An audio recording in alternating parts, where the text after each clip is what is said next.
गेलं हंबाला घेऊन? कोण गेलं? कोण गेलं? हाय हॅलो नमस्कार. तर तुमचं सगळ्यांचं एकदा आपल्या एका नवीन रेसिपीमध्ये आणि एका नवीन ब्लॉगमध्ये मी सीमा खूप सारं स्वागत करते. सो आत्ता बनवणार आहे मी अगोदर वरण भात होते, तर आज बनवणार आहे मी दुधी भोपळ्याची भाजी. तर म्हटलं कुकर अगोदर लावून घेऊयात आणि मग नंतर कणिक भिजवायची आणि मग नंतर भाजी टाकायची. तर तुम्ही जर चॅनलवरती नवीन असाल तर चॅनलला नक्की सबस्क्राईब करा.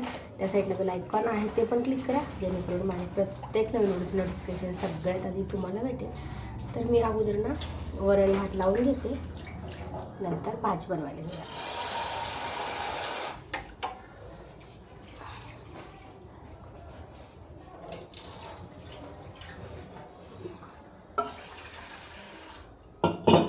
वापरायच्या पाण्याने 2 वेळेस डाळ धुवून घेतली आणि आता चांगल्या पाण्याने 1 वेळेस धुवून घेते.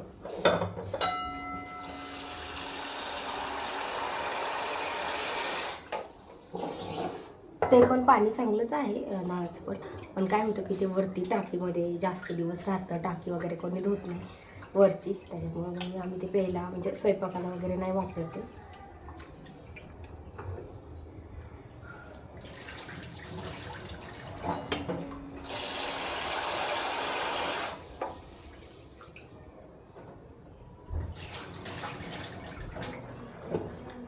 तांदूळ पण एकदा चांगल्या पाण्यात धुवून घेते.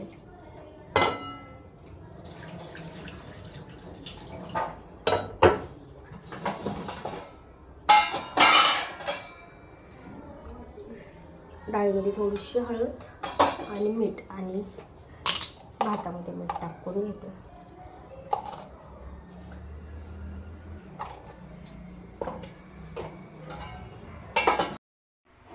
स्वतः आपली भाजी पण झाली आणि चपात्या पण आहेत, त्यात 2-3च राहिल्या, तेवढ्या बनवून घेते. आणि बघू शकता भाजी एकदम मस्त छान झाली.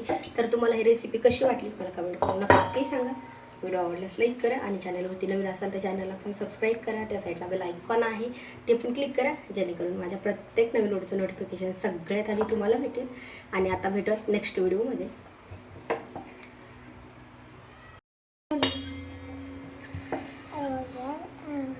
कुठं गेला हंबा म्हणली? रानात चरायला गेला.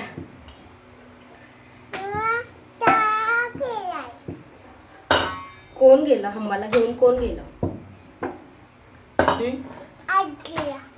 कोण गेलं?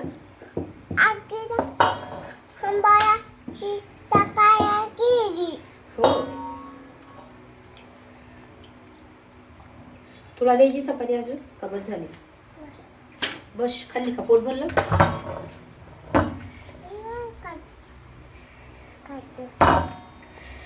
आता तुला गरमत नाही का ग? काम येत नाही तुला? कसं काय?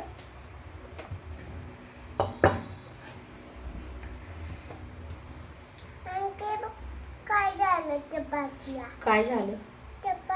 ती भाजलेली चपाती असते, त्याला काही नसतं, चांगली येते.